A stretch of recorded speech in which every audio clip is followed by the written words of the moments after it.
sont assemblés en son nom, Dieu, notre Seigneur Jésus, est au milieu d'eux. Et ça, c'est quelque chose que nous devons avoir dans notre esprit. Ce matin, nous sommes venus pour l'adorer, nous sommes venus pour l'écouter, nous sommes venus pour lui parler. Alors notre Dieu est présent au milieu de nous. Le Seigneur dit aussi que par le sang de Jésus, par son sang qui a coulé, nous avons une libre entrée dans le lieu très saint. Il n'a pas dit dans le lieu saint, il n'a pas dit dans les parvis. Il dit dans le lieu très saint, où Dieu lui-même siège. Donc chaque fois que nous nous assemblons, non seulement au milieu de nous, mais où? Dans le lieu très saint. Alléluia. Amen. Ça nous demande de lui dire ce qu'on a dans notre cœur. Vous ne pouvez pas venir devant le Seigneur et puis repartir sans lui parler. Alléluia. Amen. Dieu est présent. Est-ce que tu es sûr que Dieu est présent? Amen. C'est pas moi qui le dis, hein, c'est sa parole qui le dit. Si c'était moi, vous pouvez dire, mon frère, ce que tu dis là, c'est vrai. On a vu les gens mentir ici. Mais ce que je dis vient de la parole de Dieu, qui est la vérité. Je voudrais ce matin partager avec vous une préoccupation importante. Parce que cette préoccupation est un des principes importants que chaque enfant de Dieu doit comprendre. Il y a de nombreux chrétiens, de nombreuses familles chrétiennes qui ont ce véritable problème. Comment s'en sortir financièrement? Comment faire pour que je sois capable de m'occuper de ma famille et faire aussi l'œuvre de Dieu aisément? Comment joindre les deux bouts? Alors, on a l'habitude de faire quelque chose. Et cette chose-là, c'est qu'on accuse. On accuse qui? On accuse le diable. Oui, c'est le diable. Il y a un esprit de main vide qui me fatigue. Dès que l'argent va dans ma main nette, je n'ai même pas ouvert les yeux, l'argent est fini. Ça, c'est un esprit de main vide. Ou bien vraiment, ce sont les sorciers. Et ils nous attaquent. Un esprit de dispersion, de ceci ou de cela. C'est possible. Et malheureusement, les chrétiens passent de délivrance en délivrance. Passent ici, prier pour qu'on n'ait pas les mains vides.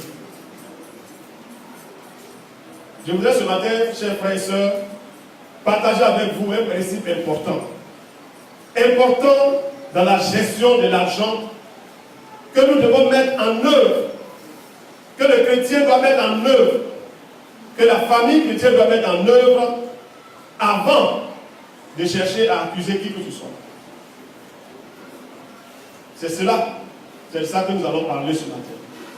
Nous allons donc parler, chers frères et sœurs, de la gestion financière dans le couple. La gestion financière dans le couple. Et quand on parle de la gestion financière dans le couple, il y a beaucoup de choses qu'on peut dire. Mais ce matin, nous allons parler particulièrement de ce que c'est que le budget familial. Qui a déjà entendu parler de ça? Le budget familial. Et ce matin, nous allons parler de cela. Avant de continuer, nous allons prier. Seigneur notre Dieu, Dieu bon et miséricordieux, tu nous parles ce matin. Dispose notre cœur afin que tout ce que nous allons entendre puisse nous donner d'honorer, de glorifier ton nom. Ce matin, tu veux nous parler de la gestion financière. Tu veux nous parler, Seigneur, de la façon dont nous devons nous comporter avec l'argent, afin que nous soyons des serviteurs et que nous soyons utiles non seulement pour nos familles respectives, mais aussi pour faire ton œuvre avec efficacité. Merci, éternel notre Dieu, de nous parler. Dispose notre cœur, fais taire tous les bruits de l'extérieur, que tout ce qui vient s'interposer dans ta parole de toi ce matin soit neutralisé. Et que l'Esprit de Dieu, Seigneur, utilise ces paroles, car elles ne doivent pas revenir à toi, selon ce que tu as dit dans ta parole, sans avoir accompli les effets. Seigneur, chaque fois que tu me donnes de prendre la parole, je te dis, je ne suis pas venu pour faire une conférence, je ne suis pas venu pour montrer quoi que ce soit, mais je suis venu parce que tu veux utiliser le canal que je suis pour parler à tes enfants, Seigneur. Alors que les mots ne soient pas des mots qui viennent de ma personne, mais qui viennent de toi, pour que ton nom seul soit glorifié. Bénis chacun de nous ce matin, au nom de Jésus. Amen. Alors, nous allons lire juste quelques passages, qui vont sembler ne pas être en conformité avec ce que j'ai dit tantôt, mais il faut quand même lire ce passage. Luc, chapitre 14, verset 28. Il est écrit, car lequel de vous, s'il veut bâtir une tour, ne s'assied d'abord pour calculer la dépense et voir s'il a de quoi terminer. Amen. Et 1 Corinthiens chapitre 14, verset 33. 1 Corinthiens chapitre 14, verset 33. Et nous lisons, car Dieu n'est pas un Dieu de désordre. Alléluia. Car Dieu n'est pas un Dieu de désordre. Retenez ces deux passages et vous allez comprendre ce que nous allons dire ce matin. Un élément que nous devons comprendre dans le premier point que nous allons aborder, c'est que l'objectif de Dieu pour le mari et pour la femme, c'est qu'ils soient unis. Une unité parfaite. Dieu veut l'unité du couple. C'est pour cela que quand vous lisez dans Éphésiens chapitre 5, verset 31 à 32, il est écrit, c'est pourquoi l'homme quittera son père et sa mère et s'attachera à sa femme et les deux deviendront une seule chair. Ce mystère est grand. Je dis cela par rapport à Christ et à l'Église. Premièrement, l'homme et la femme mariés doivent être un, unis. Et ça, c'est un principe important dans la suite de ce que nous allons dire. Et cette unité voulue par Dieu pour le couple doit se vivre à tous les niveaux. Ce n'est pas une unité charnelle, physique, uniquement, mais à tous les niveaux, sur le plan spirituel, sur le plan physique, mais surtout et aussi sur le plan matériel et dans la gestion financière. Il faut garder en mémoire, chers frères et chères sœurs, que la vie à Dieu vise, selon la parole de Dieu, à retirer un bon salaire des deux conjoints. C'est ce que dit Ecclésiaste dans chapitre 4, verset 8. Deux valent mieux qu'un parce qu'ils retirent un bon salaire de leur travail. C'est aussi l'unité du couple pour une bonne bénédiction. Alors, si nous sommes unis, si nous avons cette relation d'intimité dans tous les domaines, un élément fondamental dans la gestion financière du couple, c'est la transparence. L'épouse doit connaître ce que gagne le mari et le mari doit connaître ce que gagne la femme. Et cela, c'est la transparence, c'est l'unité que Dieu veut du couple. Un autre élément, chers frères, c'est que la mentalité des conjoints doit être renouvelée par rapport à celle du monde. Dans le monde, quelquefois, vous voyez des choses vraiment bizarres. C'est le mari, ou bien celui qui a beaucoup d'argent, qui est le patron. C'est lui qui parle, plus que celui qui envoie beaucoup d'argent dans le foyer. Ou bien c'est celle qui envoie beaucoup d'argent. Et ça crée toutes sortes de problèmes. Mais le Seigneur nous dit que notre mentalité en tant que chrétien doit changer. Parce que, en fait, la réalité c'est que nous ne sommes, et vous le dites souvent, et je l'ai dit ce matin, que des canaux par lesquels Dieu fait venir la bénédiction dans la famille. Vous n'êtes que des canaux. Et puis, il faut comprendre une chose.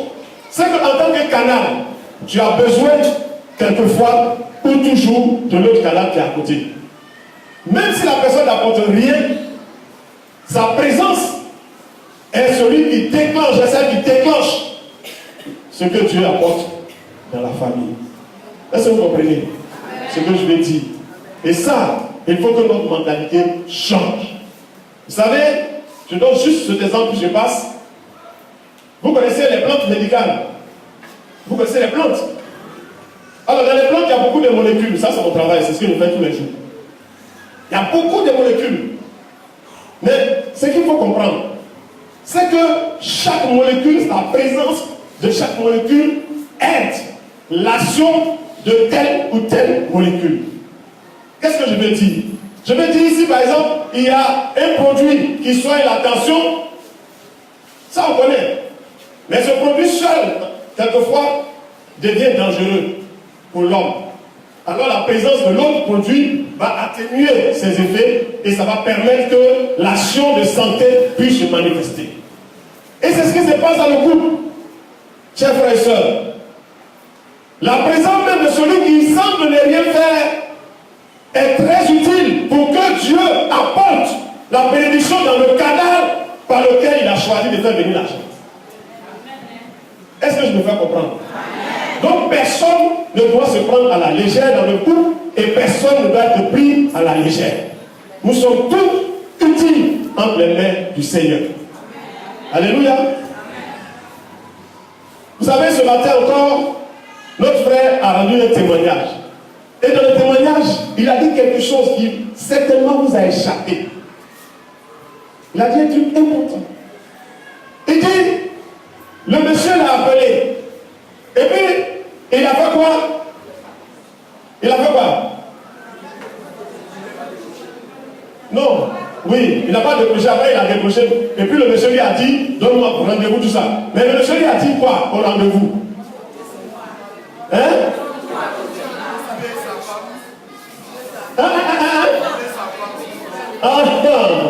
Vous savez, il y a des choses, petit, on ne comprend pas. Mais Dieu ne dit rien au hasard. Il a dit, moi et ma femme, nous avons fait une réunion et nous avons décidé que c'est toi qui es choisi. Il a dit quoi? Lui et sa femme. Alléluia. Il faut retenir ça. Dieu ne parle pas au hasard. Toute décision des dépenses doit être prise de commun accord entre les deux couples. L'homme et la femme doivent prendre les mêmes décisions. Et c'est un consensus. Si la femme n'est pas d'accord, mon frère, il faut attendre une paix. Si ton mari n'est pas d'accord, ma soeur, il faut attendre une paix. Alléluia. Et ça, c'est un principe important. Parce que Dieu veut que nous soyons unis. Un autre élément qu'il faut savoir, dans le deuxième point que nous allons aborder, c'est qu'est-ce que Dieu dit par rapport à cette affaire d'argent. Premièrement, il faut savoir, chers frères et sœurs, que tout appartient à Dieu. Donc en réalité, ce n'est pas à nous qui appartient à l'argent. Tout appartient à Dieu. Le psaume 21, 24, verset 1 dit, à l'Éternel la terre et tout ce qu'elle renferme, le monde et ceux qui l'habitent. C'est-à-dire non seulement Tout appartient à Dieu, même nous-mêmes, là, on appartient à Dieu. Donc personne n'est indépendant. Il dit, tous les animaux de la forêt sont à moi. Toutes les bêtes, les montagnes, tout. Si j'ai faim, je ne vais pas te le dire parce que je n'ai pas besoin. Vraiment que tu me donnes ça. Quoi. Vous savez, ça m'appartient, je pense que Dieu veut. Alléluia. Donc, qu'est-ce que ça veut dire? Ça veut dire, chers frères et sœurs, que nous sommes, et les pasteurs le disent très souvent, les gardiens de ce que Dieu nous a donné.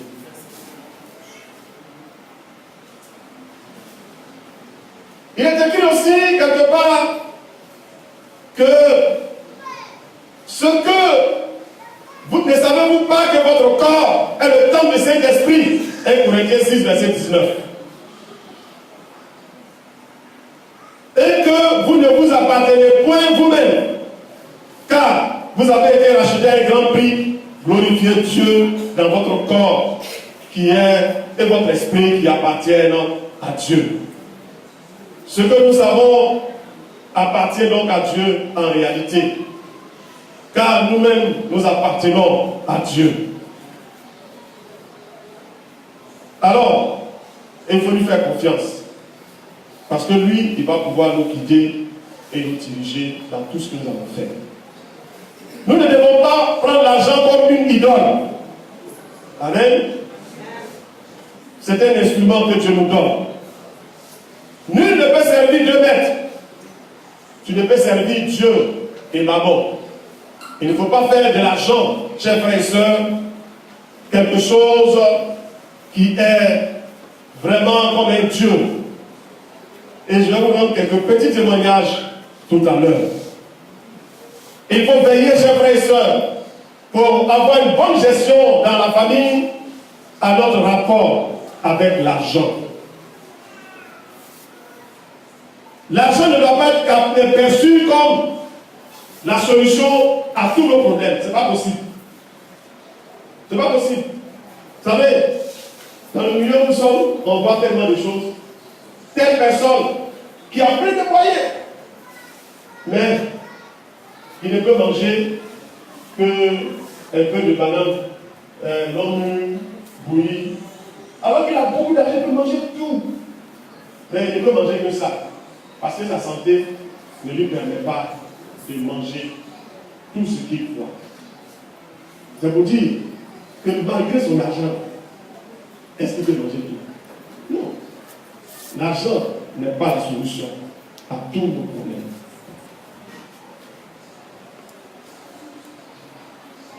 Alors, nous ne devons pas permettre que l'argent domine sur nous. L'argent ne doit pas dominer sur nous. Vous savez, un jour, j'étais à Boaké, il y a quelques années en arrière. Et puis, je n'avais pas d'argent. 5 francs dans ma poche, c'était plus. J'ai dit, ah. Et j'ai commencé à être angoissé. Qui n'a jamais vécu ça? Hein? Ah non, mais j'étais angoissé. Je ne me sentais pas à l'aise. Vraiment, j'ai dit, tu as l'impression d'être malade. Tu as des soucis, il y a un fond de pensée pertinent qui est dans ta tête là, ça ne veut pas quitter. Je dis, aïe, attends, mais la Bible dit quoi? Que la paix que Dieu me donne là, ça ne dépend pas de quoi? Ni des circonstances, ni des moments, ça ne dépend pas que j'ai l'argent ou que j'ai l'argent. Mais pourquoi la paix là a disparu? Alors je suis rentré dans ma chambre. Je dis, Seigneur, face to face. Aujourd'hui là, je ne peux pas accepter ça. Toi-même, tu as dit que ma paix ne dépend pas de ce que j'ai de l'argent de ma poche ou pas. Pourquoi je suis troublé? Aujourd'hui là, je suis devant toi. Délivre-moi. J'ai prié le Seigneur. J'ai parlé face à face. Je lui ai dit ce qui était dans mon cœur. Et le Seigneur m'a délivré. Sérieusement, mon épouse est là. Je vous assure, quelquefois même là, comme vous me voyez là, vous avez dit, oh, le frère là, a beaucoup d'argent. Mais cette fois, il n'y a pas. Mais la joie est là. Je suis content, même si je n'ai pas l'argent, je sais que le Seigneur qui est en haut là-bas, là, qui dit l'or et l'argent lui appartiennent, au moment opportun, quand j'en aurai besoin, il va me payer.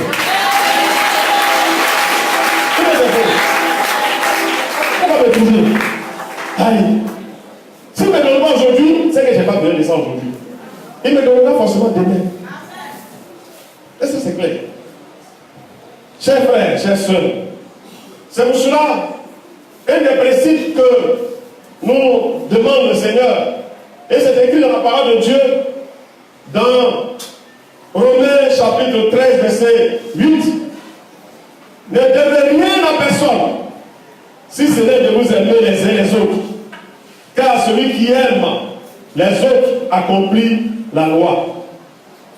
Ça va nous dire quoi? Il faut éviter de nous entêter de façon intempestive. Frère, moi là, j'ai vécu dans une famille, mon père aimait prendre crédit.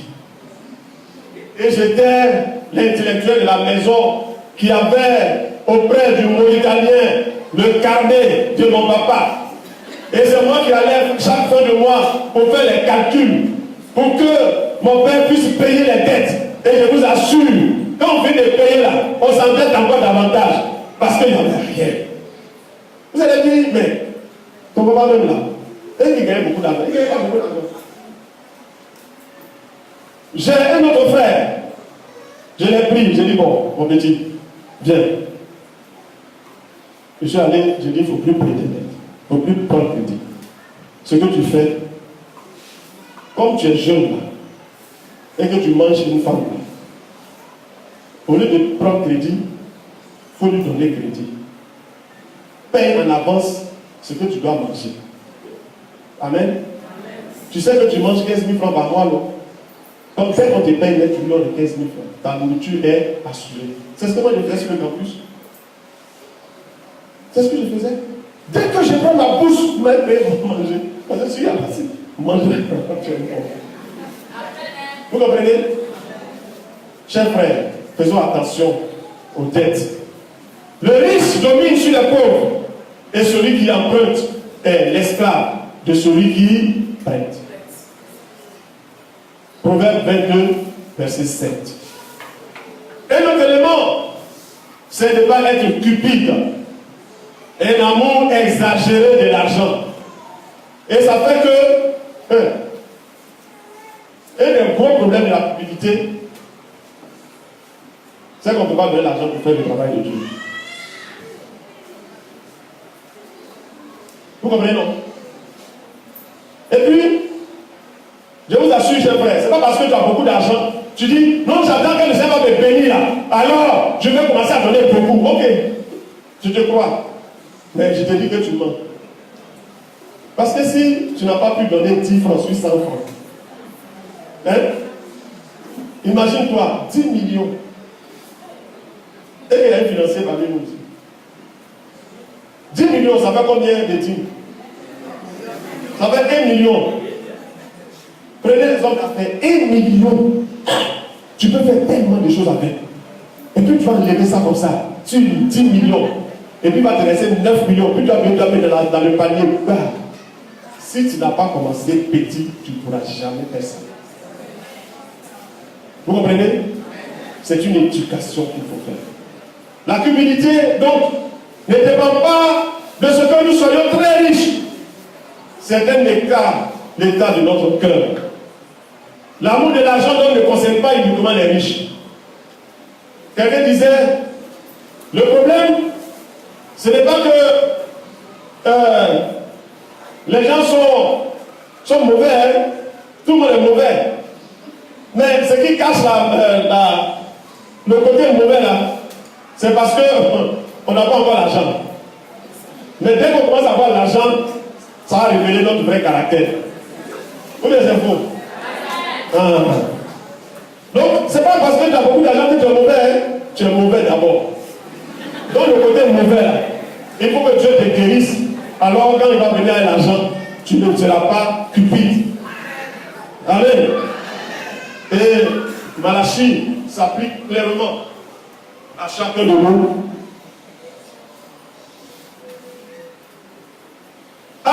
ce qu'il faut comprendre aussi, c'est que quand on a l'argent, il faut faire des économies, n'est-ce pas? Mais ne pas être un accumulateur. Économiser et accumuler l'argent, amasser l'argent, c'est différent. Vous comprenez, non? Il y en a même, ils ne peuvent même pas mettre leur enfant à l'école parce qu'ils accumulent l'argent. Non. Et surtout, quand il s'agit de l'œuvre de Dieu, on dit, bon, on doit donner pour acheter. Bon, je vous lance ce défi, hein, vous allez changer ça là. On se lance ce défi. Une grande église comme ça, on ne peut pas continuer à travailler. Ah, ça va. Non. Donc, peut-être dans ma prochaine visite, vous allez faire ça. Gloire à Dieu. Oui, non. Alors, tant que on s'accumule de l'argent, on ne pense pas à faire l'œuvre de Dieu. Vous comprenez? Dieu confie davantage à celui qui gère bien le peu qu'il reçoit. Ou bien, les 10 talents. Vous vous souvenez? Si nous gérons le peu que Dieu nous donne efficacement, alors nous aurons beaucoup à gérer. Et cela est un principe qui est écrit dans la parole de Dieu. Alors, chers frères et sœurs, nous devons éviter la cupidité, l'avarice, le gaspillage. Et pour cela, il faut pouvoir s'organiser. Nous sommes des enfants de Dieu. Et la Bible dit que notre Seigneur n'est pas dans le désordre. Et cela s'applique non seulement à nos maisons, mais aussi à la gestion de l'argent et des moyens financiers que Dieu nous donne. Et nous verrons cela dans plus de détails dans ce que c'est que le budget familial. Amen. Alors, disons un mot du budget familial. Je vais vite pour qu'on puisse échanger un peu. Hein? C'est un culte particulier. On va juste avoir quelques échanges. Je sais que je vais dire des choses, vous allez poser des questions. Donc écrivez les questions que vous allez poser. On va prendre 3 ou 4 questions pour pouvoir mieux expliquer. Alors, le budget familial, c'est donc tout ce que l'homme et la femme gagnent comme argent pour mettre dans le foyer. Mais ce n'est pas l'argent qu'ils ont sur eux-mêmes. Vous savez, voilà mon épouse. Elle sait combien je gagne. Moi, je sais ce qu'elle gagne. Parfaitement dans les détails, même quand je vais faire mon combo.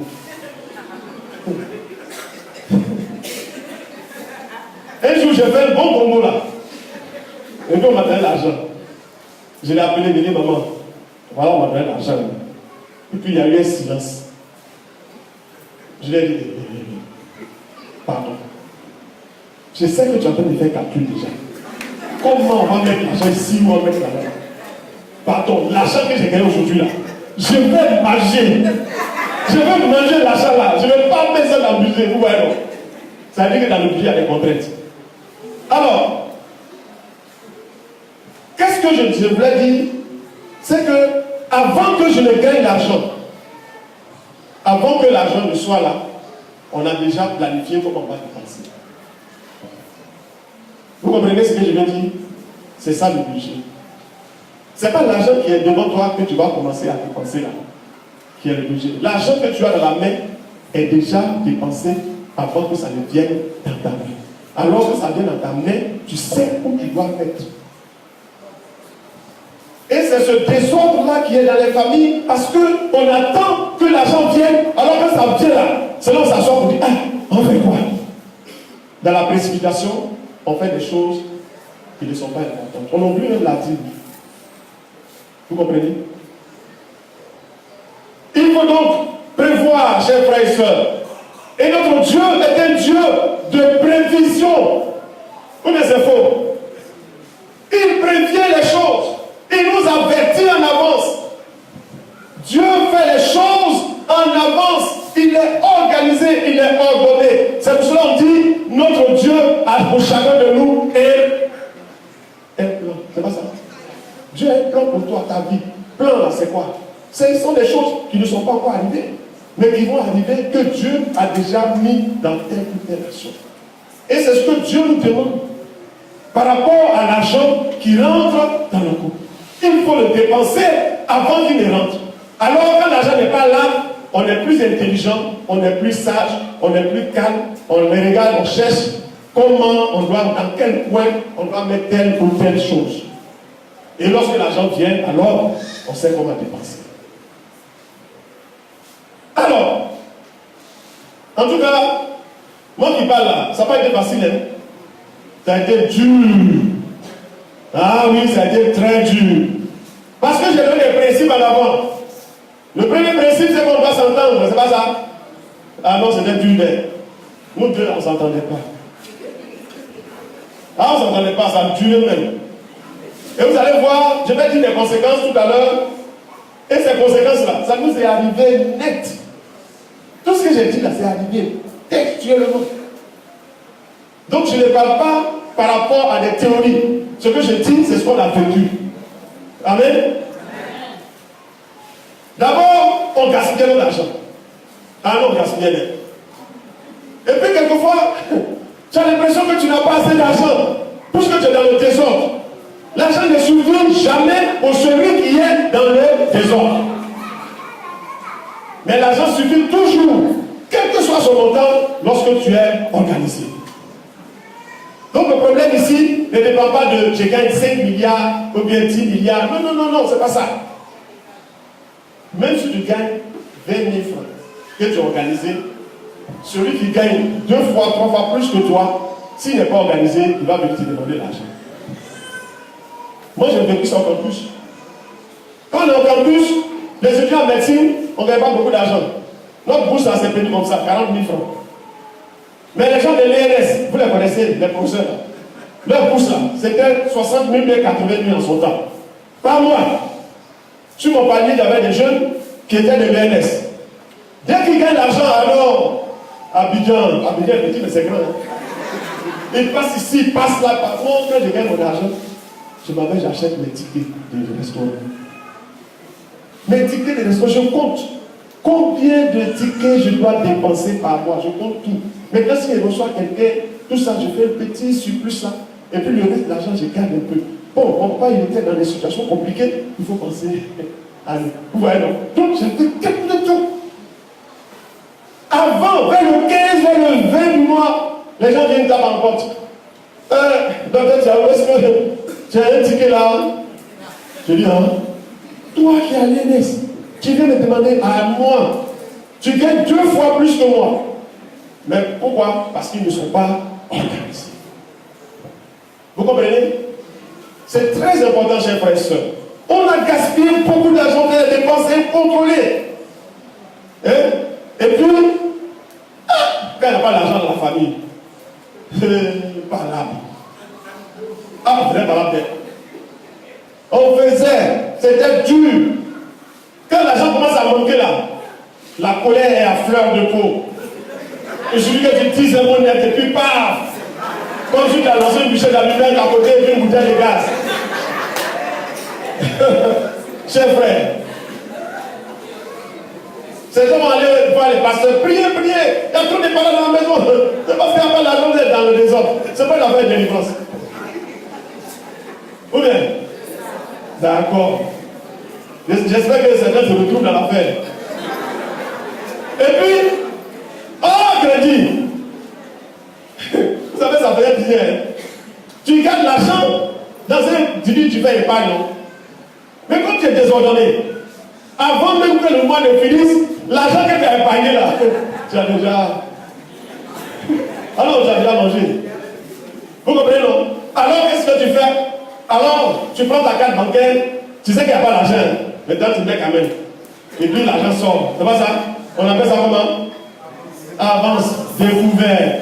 Donc, notre compte était toujours rouge. Rouge comme les yeux du diable. Bon, c'est ce que les gens décident, puisque les yeux sont rouges. Et c'est comme ça, frère. Alors, ceux qui n'ont pas pas de compte bancaire, vont aller voir le Mauritanien, ils vont aller voir le Barbouya, ils vont faire ceci, et puis c'est le cycle de l'entêtement, le compte est toujours rouge. Pas possible d'avoir une épargne. Et donc, quand la rentrée arrive, c'est la catastrophe. On fait comment? On est surpris par la rentrée. Frère, il faut qu'on mette des notes. Et puis, on ne peut plus travailler pour Dieu. Parce qu'on est soldat. On est soldat. Même la dîme, on mange. Je vous assure, le crédit de dîme qu'on avait, on ne peut pas compter. On avait crédit de dîme. Tu enlèves ta dîme, tu déposes, tu dis bon, chaque dimanche, là, je m'avais donné ma dîme.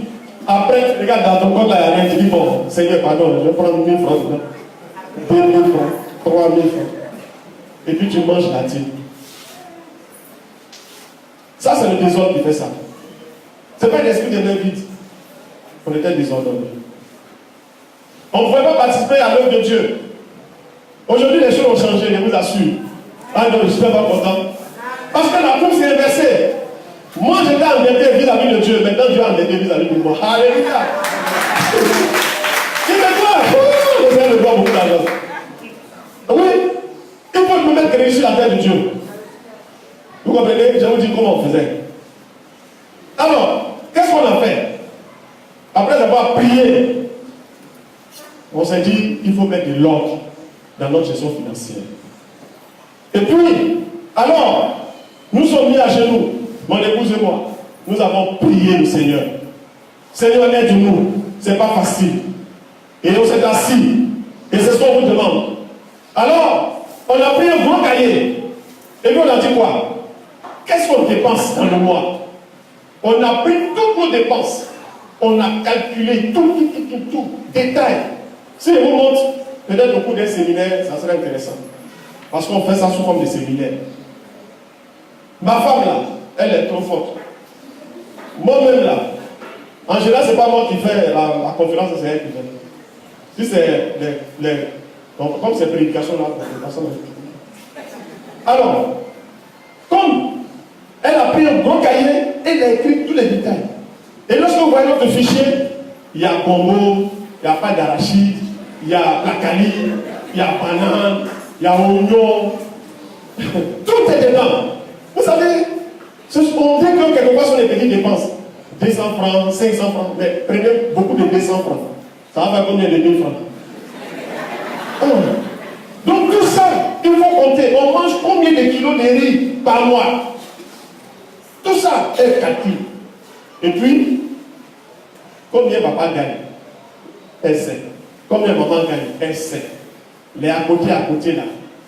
Chaque année, on connaît le programme. Chaque année, ça fait combien? Elle met. Donc, où je suis arrêté là? Depuis janvier, on a janvier non? Jusqu'en décembre, elle a déjà bouclé l'affaire. Bon, c'est pas le même bouclage. Mais l'affaire est bouclée. C'est géré. C'est bon. Alléluia. Non, Dieu est fidèle. Franchement, je vous ai dit bien que ce n'est pas moi, c'est elle qui a fait.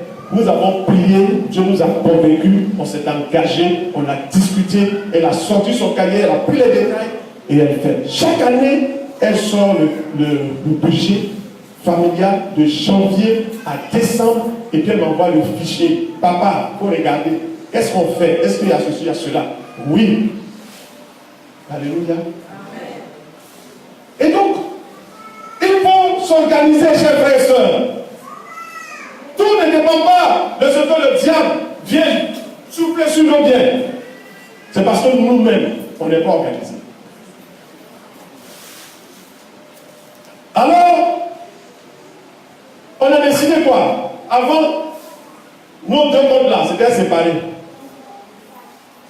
Elle dit, si on veut réussir cette affaire-là, il faut qu'on soit ensemble. Donc, on a signé nos comptes. Un seul compte bancaire pour nous deux. Et l'argent vient dedans.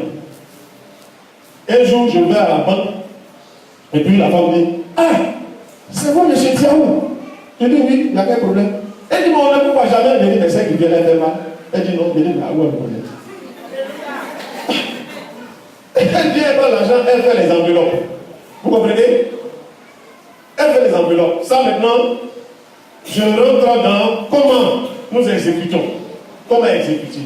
Alors, quand vous avez fini de faire les calculs, tout. Quand vous avez fini de maîtriser ce que vous gagnez, je fais mon bon photo, je gagne combien? Je fais ma vente au marché, je gagne combien? Vous savez, je vais juste faire une petite digression. Ceux qui sont les financiers me diront que je n'ai pas menti. Quelles que soient les affaires que tu fais, il faut que tu aies ton salaire. Si tu n'as pas un salaire, tu vas manger même le bénéfice là. Même le capital, ça passe. Et puis tu te retrouves, mais ça passe, ça ne réussit pas. Depuis là, je vois mon beau photo là, j'ai gagné dedans. Non, c'est parce que tu n'es pas organisé. Tu fais beau photo, donne-toi un salaire. Et c'est dans ton salaire là que tu vas faire les dépenses, tu vas payer ta dîme, etc. Amen. Alléluia. Amen. Voilà. Ça, on en parlera certainement chose. Il faut aussi s'assurer que les dépenses que tu vas énumérer et l'argent que tu vas gagner vont s'équilibrer, bien sûr. Parce que tu ne vas pas faire, comme on dit de faire budget là, tu fais un long budget. Beaucoup de gens viennent faire ça, surtout dans les associations. On dit de faire budget, on fait un budget de 100 millions. Mais comme tu gagnes, tu dois faire un budget de 100 millions. Donc, fais le budget à la hauteur de ce que tu gagnes. Si tu veux faire un budget, par exemple, pour l'église, qu'est-ce que tu fais? Tu prends les collectes et les dîmes que vous gagnez depuis avant. Tu fais une moyenne. Et puis tu te dis, chaque année, on gagne à peu près ça. C'est sur ça que tu fais ton budget. Et chaque année, tu essaies d'augmenter de 20%, de 10%. Pour ne pas que les gens souffrent. Vous voyez? Alléluia. Amen. Alors, il faut savoir ce que tu vas dépenser en avance. Alors, au moment maintenant de l'exécuter, c'est là où le bas va commencer à pousser. Il faut être discipliné. Retenez, discipliné. Ce qui n'est pas prévu, on n'exécute pas. Vous comprenez? Donc tout doit être prévu en avance. On n'exécute pas ce qui n'est pas prévu. Et puis, dans le budget, il y a quelquefois des petites sommes que tu mets à côté pour pouvoir faire face aux urgences. Plusieurs m'ont posé la question. Maintenant, si quelqu'un est malade, si quelqu'un est décédé, si quelqu'un vient en perte de supplément comme ça, c'est ça le budget. Le budget permet de maîtriser tout ça. Parce que tu écris tout ça dedans. Amen. Mais quand quelqu'un vient te demander l'argent, tu fais comment? Mais moi, j'ai dit par exemple que ce mois-là, l'argent que je vais donner aux frères ou aux soeurs dans l'église qui viennent me demander l'argent, c'est 50 000. Mon budget, c'est 50 000. Tu veux me demander quelque chose de 50 000, je dis mon frère, je peux te donner 10 000. Tu vas chercher l'autre ailleurs. Amen. C'est comme ça. Et tu as fait ton budget et tu restes dedans. C'est vraiment important, la discipline. Au début du mois, nous, ce que nous faisons, ma femme, elle connaît la liste, elle fait le papier là, elle écrit tout. Elle fait les enveloppes et puis elle va à la banque. Chaque enveloppe correspond à la dépense qui doit être exécutée. Alors, comment nous faisons par rapport aux dîmes et aux offrandes?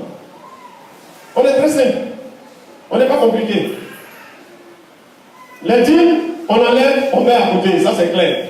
Hein? La moyenne c'est combien? La dîme c'est combien? 10%. Alors, comme nous, on avait mangé beaucoup. Alors, on a décidé d'augmenter. Au lieu de payer 10%, comme on est bien organisé maintenant, on paye 12%. Amen. Et donc, depuis que l'affaire a commencé là, on paye 12%. Parce que je préfère avoir crédit de Dieu, sur Dieu que sur moi. Donc, nous avons remboursé tout ce que nous avons mangé. Amen. Alors, pour payer les offrandes, Vous voyez, les offrandes, c'est chaque dimanche. C'est pas ça. C'est ce qu'on a fait ce matin. Alors, nous, on a pris une technique simple. Moi, je suis un salarié, les salariés. L'argent, on ne gagne pas ça tous les jours. C'est à la fin du mois que ça tombe. C'est pas ça. Alors, on s'est dit, en début de mois, on a beaucoup d'argent dans la poche. Tu peux faire offrande 10 000. Et puis, la deuxième semaine, offrande 5 000. Et puis, la troisième semaine, offrande 1000 francs. Et puis, la quatrième semaine, offrande.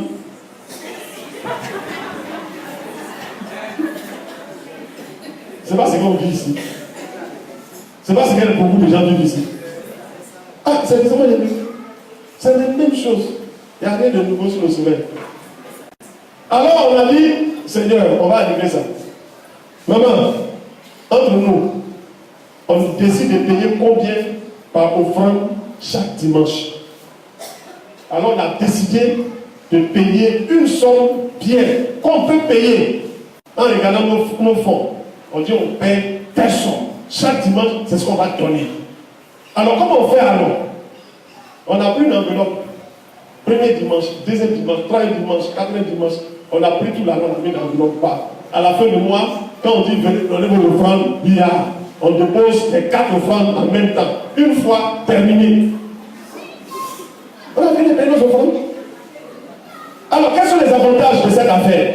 Ça donne l'avantage au pasteur de pouvoir gérer une certaine somme d'argent pour pouvoir, par exemple, payer les ouvriers, payer ceci, cela. Vous comprenez, non? On a résolu le problème. Alors, si maintenant, entre-temps, le Seigneur ouvre une porte, brusquement, on a un peu d'argent, on vient, on donne. Ça fait quoi? On a crédit sur Dieu. Alléluia. Chers frères et chers sœurs, soyons organisés. Soyons organisés. Alors, quand on était désorganisés, à manger était compliqué. On mangeait même chose. Moi-même, je suis médecin, mais j'arrive des sauces. Le matin, sauce. Lundi, sauce. Samedi, sauce. Midi, sauce. Et un jour, les enfants commencent à se plaindre. Ah, on mange seulement sauce. Voilà, sauce. Et c'était dur. Vous comprenez? Alors, quand les choses ont changé, chers frères et sœurs, quels sont les avantages que nous avons tirés de cette situation? Premièrement, les palabres disparaissent. C'est fini. C'est fini, il n'y a plus de palabres. La tension qui était là, vers le milieu du mois, vers les fins du mois là, tout est parti. Deuxième chose, Dieu nous a donné l'argent de garder l'argent d'aide. On garde l'argent. Les salaires qu'on avait, nous, on ne pouvait pas garder l'argent là. Maintenant, on garde l'argent jusqu'à ce qu'on ne s'en occupe plus. Et quelquefois, on est surpris, on dit, mais là-bas, là, ça fait combien? Et puis ma femme dit, gloire à Dieu. Et ça nous permet d'envoyer nos enfants continuer les études à l'extérieur du pays. Si c'était avant là, on ne pouvait pas faire. Tu ne peux pas, tu vas prendre l'argent où? Et là, je n'ai pas peur. Parce qu'on a mis en place nos systèmes. Alléluia. Et l'argent vient. On ne vole pas l'argent quelque part. C'est ce qu'on nous paye là, c'est ce qu'on prend pour faire. Alléluia. On peut planifier l'avenir des enfants. On peut planifier la retraite. Vous savez, un des gros problèmes des fonctionnaires, c'est quand la retraite approche. C'est la panique totale. On ne s'est pas organisé. On a été dans le cafouillage. Et à la dernière minute, il reste 2 ans. On fait comment? C'est la tension, c'est la peur, c'est la crainte. Mais une fois que tu es organisé, tu n'as pas peur. Parce que tu as préparé ta retraite en avance. Vous comprenez? Il y a beaucoup de choses qu'on peut dire. Je passe rapidement.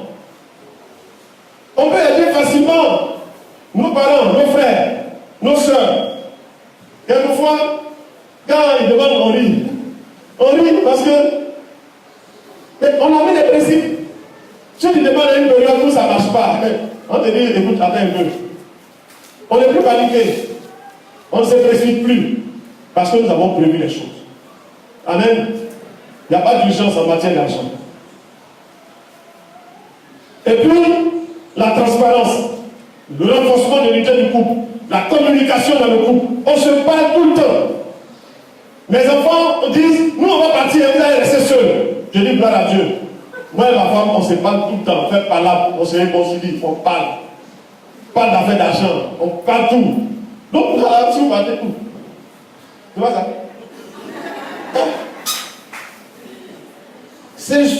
Vous savez, quelquefois, on va dans des conférences, on dit, il faut faire la communication dans la famille et tout ça. Les gens pensent qu'il faut s'asseoir dans un cadre particulier pour pouvoir échanger les choses. Non. Aïe. Attends. Notre budget là, on exécute ça comment? Cette fois-ci là. J'ai l'impression qu'on est chose. Et qu'on n'est pas bien évalué. Chers frères, les choses sont simples, mais c'est nous qui compliquons. Vous voyez, Dieu veut vous bénir. Et tout le principe est là. Il faut s'organiser. Quelle est ta situation, cher frère? Quelle est ta situation, chère soeur? Vous savez, nous devons être unis dans le couple. Est-ce qu'il y a des couples ici? Il y a des couples là? Mon frère, où est d'accord?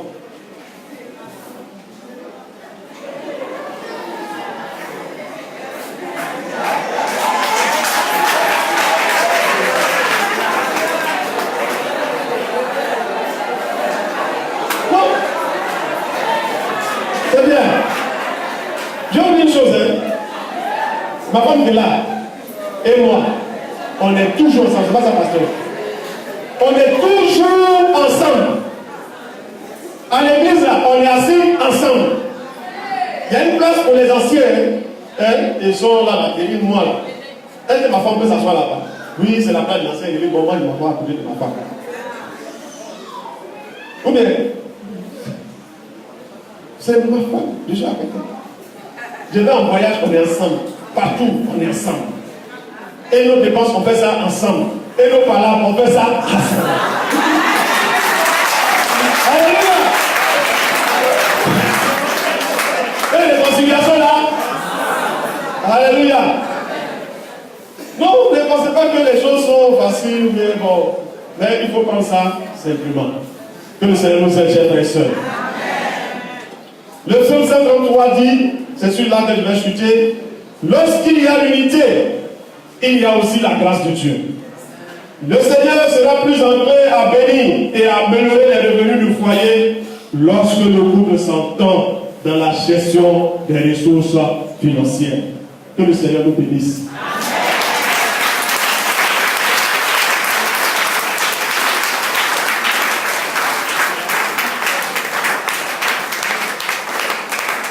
Alors, avant qu'on prie, je peux prendre 2 ou 3 questions. On n'a pas envie de faire son couple au culte, non? Moi, je suis pas venu faire un culte, je ne suis pas pasteur.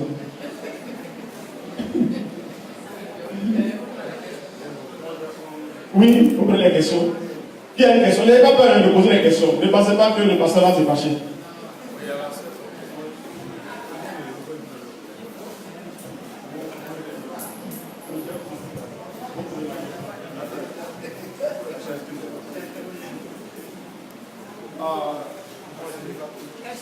Oui, moi j'ai posé ma question. La troisième personne. Je vois une main, mais je ne vois pas trop. Voilà. La première personne peut venir ici. La troisième personne.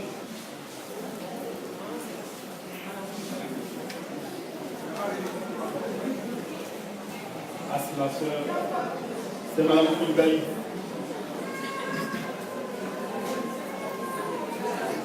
D'accord. Moi, ma préoccupation,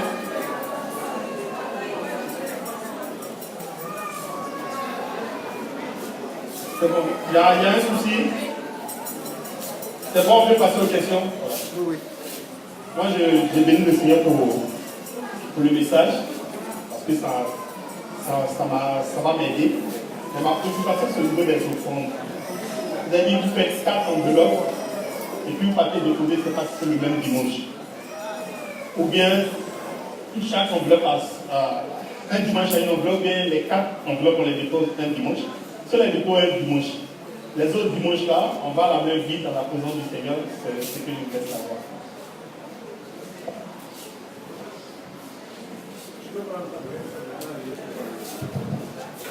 Ouais, Ange.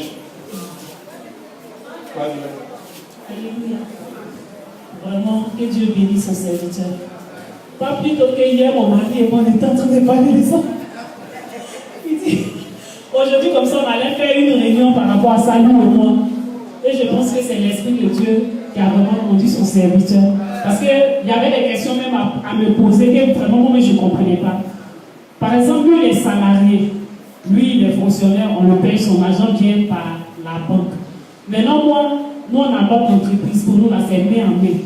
Dans ce cas-là, on fait comment? Puisque papa a dit tout à l'heure, lui et moi, ils ont fait un compte commun. Maintenant, pour moi, là, des fois ça monte, des fois ça descend. J'ai pas un salaire stable. Ça monte, parfois ça descend. Dans ce cas-là, qu'est-ce qu'on doit faire? Là, comme ça, le soir, quand on va parler, on saura ce qu'il faut faire. Amen. La troisième personne. Ah, je voulais poser une question. Oui, d'accord, bien. Viens le frère, toi, papa. Non, mais déjà. Mais toi, tu veux poser une question aussi? Tu veux poser une question? Bien.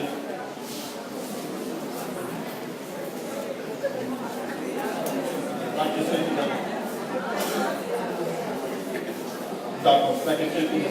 Oui, on va dire oui. Je salue le prédicateur du jour. S'il vous plaît, on va écouter en même temps. Pour le message d'ordre financier. C'est un message très fort. La question est la suivante. Tout à l'heure, il a parlé de lui, de son épouse, qui travaille et qui a un salaire fixe à la fin du mois. Moi, je prends mon cas. Mon épouse fait des affaires, mais moi, je n'en fais pas. C'est elle seule qui tient toute la maison. Les enfants, dehors et dedans. Avec elle, comment l'aider à faire un programme fixe pour qu'elle puisse, en attendant que moi fasse quelque chose, subvenir aux besoins et avoir aussi une économie comme vous en dites. Merci.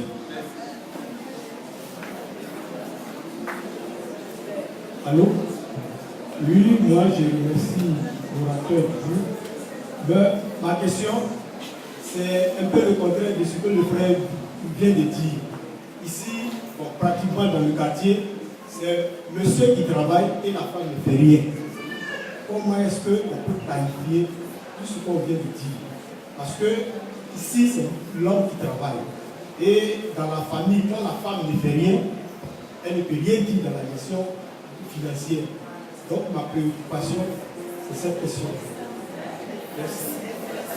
C'est bon, il n'y a plus de questions. Vous avez beaucoup de questions. Gérard, c'est la dernière question. C'est Gérard, non? La dernière question. Oui, c'est la dernière question.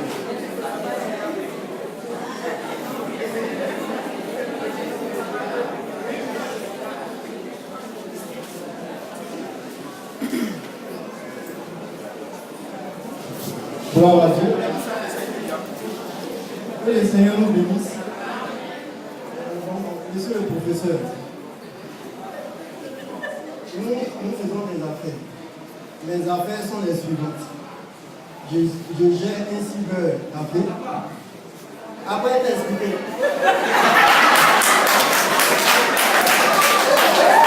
Bon, je dis, S'il vous plaît. je fais des affaires et les affaires sont les suivantes. Je gère un cybercafé. Et le cybercafé que je gère, la moyenne mensuelle n'est pas toujours la même. En plus de ça, je donne cours à domicile. Et le cours à domicile que je donne, les parents ne sont pas toujours sérieux. Donc, les parents ne sont pas solvables. La difficulté que je rencontre tous les mois, c'est comment gérer, comment exécuter le budget qu'on a mis en place. étant entendu que ce que nous attendons, on ne reçoit pas ça tout le temps. Donc voici ma question.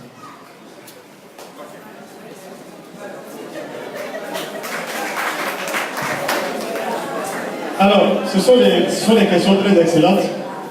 Je vous avais dit que, en général, c'est au cours d'une conférence, soit de l'atelier, d'un jour, 2 jours, qu'on fait, juste pour faire la pratique et aussi être un peu plus, j'allais aller un peu plus en profondeur dans les questions. Parce qu'il y a beaucoup de questions que soulève effectivement cela. Alors, la première question, comment nous exécutons nos offrandes? Je vous ai expliqué tout à l'heure. Vous savez, Dieu là, ce n'est pas la loi des Mèdes et des Perses. Parce qu'il n'est pas, je disais hier à ma femme, que Dieu, ce n'est pas comme les totems qu'on avait au village. Tu n'as pas fait ça, tu es foutu. Non. Non. On n'est pas dans ce cas de figure maintenant avec le Seigneur. J'ai dit à Dieu que moi, là, si je vais payer régulièrement à un taux bien fixe, voici moi ma façon de faire. Et je te donne, dès qu'on me paye, les offrandes que j'avais prévu de te donner en chose. Parce que si ça gâche, moi, viens manger. Seigneur, c'est vrai, non, viens manger. Donc, on a fait un deal, Dieu et moi. On s'est entendu. Si vous lui demandez, il va vous dire. On s'est entendu. Il sait que si le deuxième dimanche, je viens puis je ne lève pas pour donner l'argent dans le panier, ce n'est pas parce que je ne veux pas. C'est parce que j'ai déjà fait ça en avance. Est-ce qu'on se comprend? C'est comme ça que moi je procède. Alors, on ne fait pas 4 enveloppes, on fait une seule enveloppe et on met dans la même enveloppe ce qu'on a prévu de donner dimanche 1, dimanche 2, dimanche 3 ou dimanche 4. On met tout ensemble et on paye une seule fois, on les quitte. Entre Dieu et nous, il n'y a pas de crédit. Alors, on le fait parce que on est gagne. C'est-à-dire, un salarié, regardez très bien, les gens disent ça même pour jouer ici. Le 31, c'est-à-dire, première semaine du mois, on dit quoi? Ça chauffe, ça va bien. Mais au fur et à mesure que le mois finit, l'argent disparaît. Vous comprenez? Il faut être vraiment très fort pour maintenir. Par exemple, si tu décides de donner 5 000 francs par dimanche, à une certaine période, tu ne pourras pas donner 5 000 francs. Ça, c'est clair. Alors, moi, je préfère donner mes 5 000 francs, multipliés par 4, 20 000 francs, au moment où j'ai l'argent, que de me dire, je vais donner 5 000 francs, et puis bon Seigneur, si j'ai un peu d'argent, je te donne, donc je sors 1000 francs de dépôt, je sors 100 francs de dépôt. Attends. C'est pas sérieux. Hein? Non. Sois sérieux. Qu'est-ce que tu veux? Tu as consenti, tu as prévu de donner à Dieu, c'est ce que tu fais. Amen. Voilà comment nous faisons. Et je crois que, si quelqu'un veut tester ça, il peut essayer. Hein? Il suffit de t'entendre avec ton Seigneur. Puis il va te dire. Alors, la femme dit que son mari est salarié, donc il a un salaire fixe. Et puis elle, ça varie. On paye bien en main. Alors, vous savez ce que j'ai dit là? J'ai dit, le budget est l'argent que je n'ai pas encore eu. Et c'est compris. C'est-à-dire, le budget, ce n'est pas les dépenses. Le budget, c'est ce que je n'ai pas encore eu et comment je vais dépenser ça. Voilà, c'est ça le budget. Donc, il faut t'organiser. Et quand tu fais ton budget, je vois clairement, il y a des actions qui sont prioritaires. Par exemple, payer la dîme, c'est une priorité pour le chrétien. Vous comprenez? Et ça, c'est des choses qu'il faut prévoir. Alors, dans ton budget, ça ne tombe pas sur toi comme ça. Quand vous allez commencer votre budget, je vous assure, faites un retour. Pour ceux qui vont commencer pour la première fois, faites un retour en arrière. Dans le mois de mai, prenez 6 mois. Comprenez, non? 6 mois. On a eu combien ces 6 mois-là? En moyenne, vous faites la moyenne, puis vous calculez votre budget avec ça. Ça va varier un peu. mais ça va être à peu près la même chose. Vous comprenez, non? Et donc, quand vous faites votre budget, vous dites, voilà. Il y a des actions prioritaires. Ces actions prioritaires-là, vous pouvez les souligner. Et quand l'argent n'est pas suffisant, on fait ce qui est prioritaire. Mais parce que c'est déjà prévu. Vous comprenez, non? C'est quand c'est pas prévu qu'on se mélange les pédales et qu'on discute inutilement. Non, vraiment, le mois dernier là, on n'a pas envoyé l'argent à ma maman. Ce mois-là seulement, même s'il n'y a rien, on va envoyer l'argent à ma maman. C'est pas ça? Mais bon, on va envoyer l'argent à ta maman, et puis on va y couper pour moi. Ou bien, donc il y a des choses, on s'entend là-dessus. Ça, on s'entend d'abord, et quand les choses viennent, moi je ne discute plus sur certains détails avec ma femme, parce qu'on s'est déjà entendu dessus en avance. C'est quand il y a des situations un peu plus corsées que maintenant, bon, on essaie de discuter, puisque ça fait tellement longtemps qu'on pratique, c'est devenu une habitude. Mais pour ceux qui commencent, il faut d'abord prioriser les choses. Amen. Alors,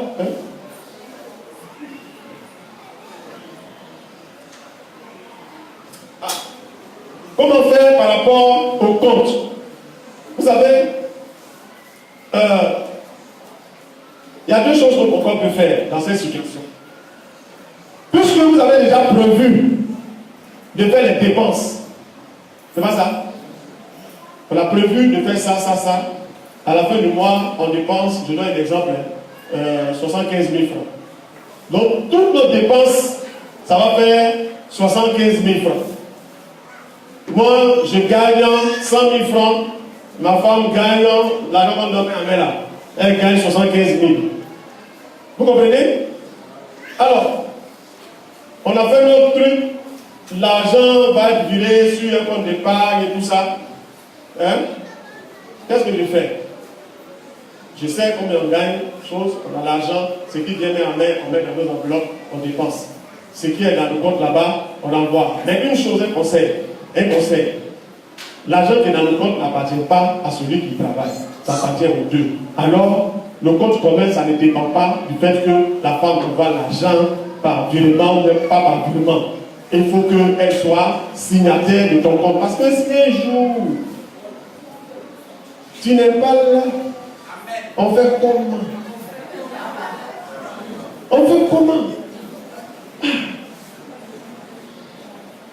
Tu ne peux pas aller à la banque comme nous, comme ça. Je vais aller à la maison dans quelques jours. Je suis parti. Et puis maintenant, ma femme doit prendre l'argent pour faire face à une urgence. Elle fait comment? Elle m'appelle, j'allonge mon bras jusqu'à pied dans la banque là-bas pour signer les papiers. Non. C'est pour cela que j'ai dit, une des choses fondamentales, je n'ai pas parlé de ça, c'est la confiance qu'on a l'un vis-à-vis de nous. Il y a des couples où la femme dépense. Ah, elle est trop forte. Quand l'argent tombe dans sa main, elle est trop. De l'autre côté aussi, quelquefois c'est le mari, il est tellement gentil, on l'appelle papa gentil. Donc l'argent, ça sort comme ça. Mais vous allez voir que Dieu fait de telle sorte à nous unir dans des façons opposées. Et il y a toujours un du couple qui est un peu plus ordonné, un peu plus sensé, un peu plus discipliné. Donnez-lui la gestion. Ou bien, quelqu'un disait, s'il y a un petit voleur dans ta maison, pour fuir ta clé. Et puis tu vas voir, il ne va jamais voler, puisque la clé est dans sa main. Et puis lui, il est intelligent, il sait comment la technique qu'il utilise. Donc ceux qui veulent utiliser la technique, il va les attraper. Donc c'est pas compliqué. Ayons confiance en nos maris, ayons confiance en nos femmes. Si un est plus dépensé que l'autre, prions les uns pour les autres et Dieu va nous aider à maîtriser nos pulsions, etc. Amen. Ça ne sert à rien de faire palabre, de prier sur les uns sur les autres. Il faut prier. Et ça, je vous ai dit tantôt, il faut prier. Pour le couple. Est-ce qu'il y a des couples qui prient ici les uns pour les autres? Amen. Alors, le monsieur travaille, c'est ça non? Quatrième, le monsieur travaille Non. Non. La femme a un salaire fixe. Et puis, non, la femme fait des affaires. Hein, et puis, le monsieur ne travaille pas. C'est ça, non? Voilà. Mais, où est le problème? Je vous ai dit tantôt que le canal qui fait venir l'argent a besoin de l'autre qui est à côté.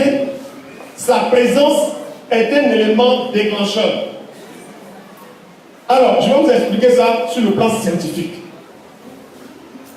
Dans notre organisme, Dieu a mis certains éléments qu'on appelle les enzymes. Lorsqu'on mange du riz, ce sont ces enzymes-là qui vont travailler et puis le riz qu'on a mangé se transforme en énergie. Et c'est cette énergie qui fait que je parle aujourd'hui devant vous. Vous comprenez? Mais il y a des enzymes qui sont dans notre organisme. Dieu a fait en sorte que lui seul, il ne peut pas faire son travail. Il a forcément besoin, c'est obligé, qu'il y ait un peu de vitamines. Alors, Dieu envoie les vitamines dans notre nourriture, et puis ces vitamines-là vont aider ces enzymes-là à faire le travail. Et ils font ça bien. C'est ce que Dieu fait dans notre corps. C'est la même chose. Il a l'impression, la femme va avoir l'impression que son mari ne fait rien.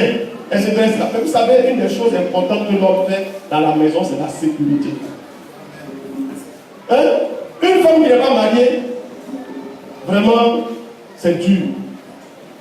Elle ne se sent pas en sécurité. Mais le mari rassure par sa présence. Et par ta présence seulement, un homme de Dieu, un homme de prière, ta présence seulement suffit pour que ta femme soit rassurée, parce que tu pries pour elle, parce que tu donnes des conseils, alors ses affaires vont prospérer. Amen. Donc, chers frères, il faut comprendre cela. Quand on est nous, c'est que Dieu a senti que tu ne peux pas faire l'affaire toi seul.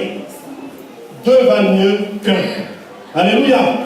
Donc, la femme travaille, elle a les affaires, le mari ne travaille pas. Mais ils font exactement comme si le mari travaillait. Il a son nom sur le compte bancaire. Il va, parce que la femme fait ses affaires. Le mari est un peu plus libre. Moi, je cours à gauche, à droite. Je vais enseigner ici, je fais ça. Ma femme, c'est elle qui va à la banque pour retirer l'argent. Le mari peut aller faire exactement. Pourquoi elle ne fait pas ça? Vous comprenez? Donc c'est lui qui va à la banque, il a le temps. Il retire, il fait les enveloppes et tout. Et puis bon, les choses se passent bien. Quand à la fin du mois, ma femme me dit, ah papa, voici l'enveloppe que je te donne pour la gestion de ton cabinet. Je dis, ah, voilà Dieu, merci. Je mets dans ma poche, je m'en vais. Mais je lui fais confiance. Amen. Et c'est ça. Il faut faire confiance. Et il faut faire en sorte que le conjoint ait confiance en nous. Amen. Faut pas, la femme va te dire, bon frère, c'est ok, hein. Maintenant toi tu as vu ton argent et puis tu vas dépenser n'importe comment. Et puis ça devient pas là. Non. Il faut être discipliné. Amen. Donc il n'y a aucun problème. Ce qu'on dit, c'est toujours les dépenses qui se font en avance. Alors, le monsieur travaille et la femme ne fait rien. C'est la même chose. Que le monsieur travaille et que la femme ne fasse rien, ou bien que la femme travaille et que le monsieur ne fasse rien, le budget familial reste identique. Ça ne change pas. Vous comprenez?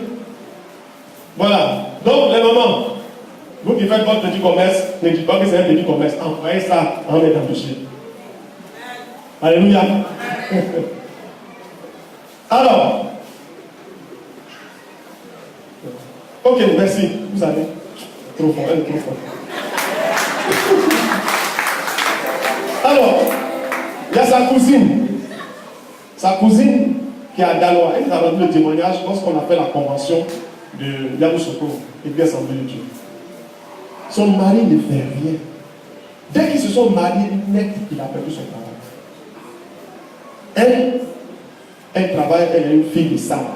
Elle n'a pas beaucoup d'argent. Mais vous n'allez pas savoir que son mari travaille pas. Jamais. Elle s'occupe de tout parfaitement. Et puis, quand on leur a rendu notre témoignage par rapport au budget familial, elle dit, c'est ce que Dieu a voulu qu'elle entende dans la convention. elle va appliquer ça. Vous comprenez? Elle s'occupe parfaitement de son mari. Son mari est à l'aise. Et même quand je suis parti récemment, son mari lui vit bien ici. Et puis il partait de temps en temps à Daloa. Elle est à Daloa. Quand je suis parti à Daloa là-bas, j'ai vu son mari. Il était là. Il n'était pas comme quelqu'un qui est malheureux. Elle le respecte. Elle l'aime. Elle achète ses habits. Elle fait tout avec son argent. Mais c'est l'argent du couple. Amen. Et avec ça, elle a fait des affaires. Maison. Elle a construit des petites maisons par-ci, par-là. Et puis elle dit à son mari, tu fais quoi à Abidjan? Reste ici.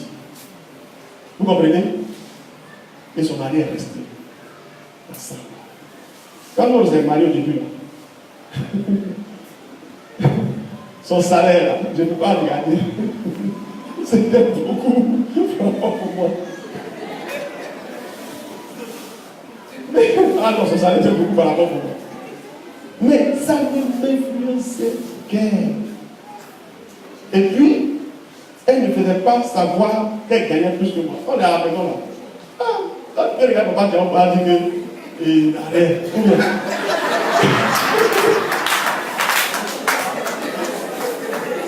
Alléluia. Et Dieu nous a bénis. Amen. Quand ce mari était un simple étudiant en médecine, aujourd'hui, par sa présence, Dieu a fait que je suis professeur d'université. Donc, ce sont des choses, c'est la bénédiction du Seigneur. On s'entend. Frère, je vous assure que c'est possible. Alors, quand on fait les affaires, la gestion, celui qui fait la gestion, un revenu non fixe et tout ça, comment exécuter le budget? C'est ce que j'ai dit. Si nous avons dans notre esprit que le budget, c'est lorsque on a l'argent en main qu'on commence à réfléchir, on va se tromper. Vous comprenez? Mais c'est lorsque l'argent n'est pas là, je répète tout ça. Bon, je suis un enseignant, hein. Ils ont dit l'enseignement, c'est là de répéter les mêmes choses plusieurs fois, sous plusieurs formes. Hein? Je répète la même chose. Il faut prévoir. Alors, le défi que je vous lance, c'est qu'au sortir d'ici, monsieur, madame, vous vous attrapez, vous entrez dans votre chambre, vous vous enfermez, le Seigneur est là, et puis vous commencez à faire les calculs. Alors, combien on gagne? Hein? Alors, comment est-ce qu'on va dépenser? Je vous assure, ça ne sera pas facile. Il y a un homme de Dieu qui a expérimenté cela. Quand on lui a parlé à Korogo, il dit bon, il a pris sa femme. Il dit alors, il a amené quelque part dans un hôtel. Ils se sont fermés, même les enfants. Je vous assure, il y a deux là-bas. Ça a chauffé même. Ils se sont pas lavés parfaitement. Ils ne s'entendaient pas. Ils ont discuté. Jusqu'à ce que, finalement, les choses rentrent dans l'ordre. C'est eux-mêmes qui nous ont donné le témoignage. Donc, allez-y, faites la même chose. Essayez. Frère, lorsqu'on est organisé, effectivement, Dieu nous bénit. Et si vous êtes organisé, alors, vous allez voir qu'évidemment, votre église va être bénie. Vous êtes tous les potentielles personnes que Dieu a bénies. Ça ne sert à rien d'aller courir, bon, ça me poser les mains, de prier, tout ça. Tu gagnes 10 milliards, tu es désorganisé, tu seras pauvre. Donc, il faut t'organiser. Amen. Alors, essayez ça. Testez cela avec la grâce de Dieu. Et vous verrez le changement. Beaucoup de frères à qui on a donné les conseils, des familles qui ont testé cela, sont venus pour nous rendre le témoignage que Dieu a changé leur manière de faire et que Dieu les a bénis. Et je crois que ce matin, Dieu va bénir beaucoup de couples. Et vous allez venir ici, comme le frère l'a fait ce matin, vous allez rendre témoignage. Alléluia. Que le Seigneur nous bénisse. Est-ce qu'on peut prier?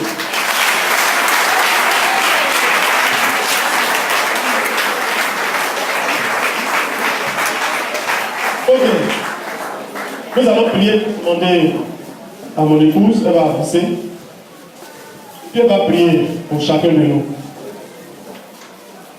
Non pas pour que Dieu déverse des milliards sur notre tête. Il peut le faire. Il est capable. Mais pour que et nous aide à être organisés. Amen. À être organisés, à être transparents les uns avec les autres. Que Dieu nous aide à pouvoir être unis afin de remporter de grandes victoires. Prions. Seigneur, l'homme te dit merci pour ta parole. Merci pour cet enseignement qui nous a permis d'expérimenter cela. Et nous pouvons crier haut et fort que c'est la vérité. Lorsque nous sommes organisés, lorsque nous sommes ordonnés, Seigneur, nous pouvons accomplir des choses extraordinaires et c'est la vérité. Nous voulons vraiment te dire merci. Parce que quelques années en arrière, Seigneur, tu nous as éclairés, tu nous as exaucés, tu nous as fait grâce, tu nous as donné de comprendre, de réaliser où était le problème et tu nous as donné, Seigneur, la solution. Cette solution, nous l'appliquons et nous voyons notre vie s'épanouir et nous voulons partager ces expériences avec nos frères et nos sœurs afin qu'ils soient eux aussi épanouis dans ta maison. Seigneur, nous prions pour chacun. Tu vois, quand il s'agit d'argent, quand il s'agit de budget familial, il y a beaucoup de luttes, il y a beaucoup de combats dans l'esprit. Je prie, Seigneur, que tu aides chacun à comprendre, que tu aides chacun à adhérer à cette idée. Seigneur, je t'en supplie, tu vois tous ces couples qui passent par des moments difficiles, les tensions inutiles, les palabres, les incompréhensions. Je prie que tu déverses ta grâce dans ces couples, comme tu l'as fait pour nous, Seigneur. Tu as ouvert nos yeux. Ouvre leurs yeux. Seigneur, libère-les de l'incompréhension dans laquelle ils se trouvent. Seigneur, libère-les des troubles dans lesquels ils se trouvent. Fais-leur grâce comme tu nous as fait grâce. Seigneur, tu vois tous les couples où il y a vraiment la méchanceté. L'homme ne peut pas partager. L'homme ne veut pas faire voir à sa femme ce qu'il gagne. Ou vice-versa. Seigneur, dans ces couples-là, je prie aussi que tu déverses ta grâce. Et que tu envoies ta délivrance. Que tu libères tous ceux qui sont gagnés par l'amour de l'argent, qui sont possédés par l'amour de l'argent. Que tu libères, Seigneur, ses frères et ses sœurs. Je prie, Éternel Dieu, afin que tous les couples qui vivent dans le désordre financièrement, tu les aides à se retrouver. Seigneur, ouvre les yeux de chacun de tes enfants. Pour tous ceux qui vivent dans l'ordre, pour tous ceux qui connaissent le budget familial, donne-leur de s'améliorer davantage. Parce qu'il y a beaucoup de bonheur quand on est ordonné, quand on fait les choses comme on doit les faire. Je prie vraiment que ta grâce se déverse sur ton Église, au nom puissant de Jésus. Amen. Je voudrais, on va pas continuer ça. Parce que pendant mon prière, une pensée qui est venue dans mon cœur. Je vous ai parlé d'un de mes frères qui avait commencé à travailler quelque part. Et il était endetté. Il n'arrivait pas à gérer. Alors, Dieu m'a suscité comme une nouvelle providentielle. Et je suis allé vers lui. Je lui ai dit, petit frère, voilà ce qu'il faut que tu fasses. Il faut que tu inverses la chose, que tu payes ta nourriture avant, et comme ça tu ne seras pas endetté. Mais cependant, il était endetté. Il faut que le problème soit résolu. Alors, je lui ai donné l'argent pour payer ses dettes. Alléluia. Pour payer ses dettes. Nous avons un Père qui a payé nos dettes. Jésus-Christ est venu payer nos dettes. Nous ne sommes plus endettés vis-à-vis de qui que ce soit. Nous sommes libérés. Certainement que tu te dis, mais j'ai tellement mélangé l'affaire là, que comment ça va se passer? Alors je vais prier pour toi. Afin que le Dieu de grâce visite chaque famille maintenant Oui, là. Comme j'ai payé la dette de mon petit frère, il va payer la dette. Dieu va payer nos dettes. Celui qui croit, ça va se passer. Parce que Dieu ne parle pas en fait. Si cette situation fait que tu es avec les magouillards, je ne sais pas hein, ce qui se passe dans l'église, ou bien c'est chaud, on va prier pour que Dieu mette les compteurs à zéro. Alléluia. Alors, tu vas crier au Seigneur. Vous savez, moi, je n'aime pas trop prier pour les gens. Je suis de la chambre haute à l'église. Et à la chambre haute, hein, chacun ouvre sa bouche et puis il parle à Dieu. Donc, tu vas parler à Dieu. Seigneur, voilà, l'affaire là, j'ai regardé. Hein. Je me suis mis dans des situations compliquées, tout ça là. C'est compliqué. Et ce matin, j'ai entendu, je vais changer. Alors, mets à zéro mon compteur. Alléluia. Donne-moi un nouveau départ. Alléluia. Est-ce qu'on peut prier? Chacun prie. Si tu es dans la situation, tu pries, tu cries à Dieu. Et ensuite, je vais terminer par la prière. Alléluia.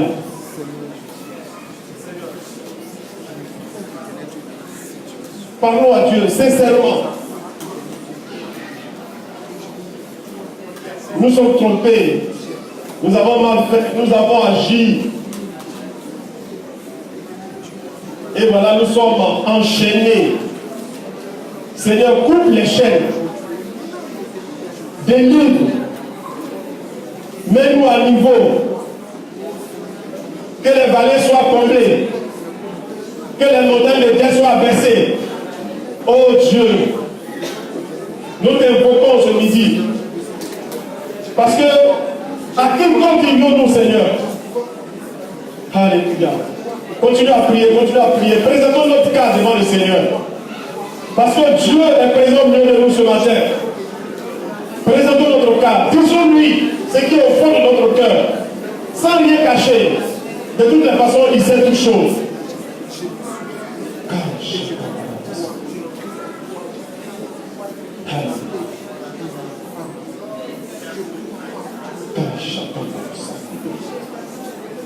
Au nom de Jésus.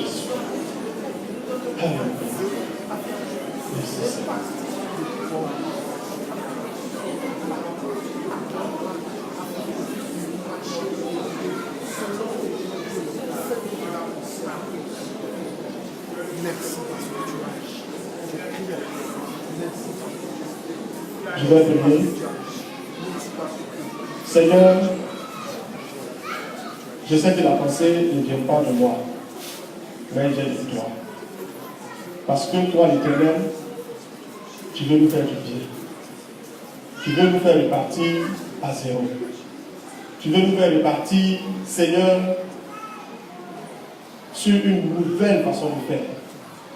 Éternel, mon Dieu, tu vois, on a gâté beaucoup de choses.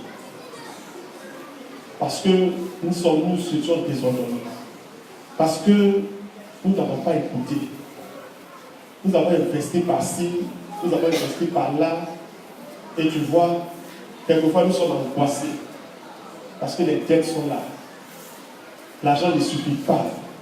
Seigneur, je prie afin que toi, dont la parole dit que l'or et l'argent t'appartiennent, tu viennes payer les dettes de tes enfants. Seigneur, je ne sais pas comment tu vas faire, mais je sais que tu peux le faire. C'est pour cela que je te le demande. Parce que tu es un Dieu qui fait des miracles. Seigneur, qu'est-ce que 1 milliard? Qu'est-ce que 100 millions devant toi? Ce n'est que tout petit. En un instant, Seigneur, tu peux remettre à flot les bateaux de tes enfants qui sont en train de couler. Tu peux colmater les brèches, renouveler les bateaux, afin que tes enfants puissent voguer à nouveau et rendre témoignage qu'ils ont un Dieu vivant. Seigneur, tu vois, pendant que je suis en train de prier, tu me dis, mais et ceux qui ne travaillent pas, Seigneur, ouvre les portes du travail. Parce que toi-même tu as dit que celui qui ne travaille pas, pourquoi il va manger? Or, tes enfants ne sont pas là parce que c'est pas parce qu'ils n'ont pas envie de travailler, ils veulent travailler. Seigneur, donne-leur le travail. Même si la situation est dure, toi, tu peux ouvrir la porte là où il est impossible d'ouvrir une porte. Et je bénis ton nom ce matin. Seigneur, tu me dis de bénir tes enfants. Je veux bénir chacun de tes enfants. Je veux bénir chacun de tes enfants. De la bénédiction d'en haut, de la bénédiction de l'Éternel. Je prie l'Éternel des armées, au nom de Jésus, que la grâce repose sur chaque famille, sur chaque enfant. Oh Dieu, que cette église, Père, brille dans ce milieu et que les témoignages de la gloire de l'Éternel se diffusent non seulement dans ce quartier, mais au-delà, afin que ton nom soit glorifié. Que toute la gloire, l'honneur, la louange te revienne au nom de Jésus-Christ. Amen.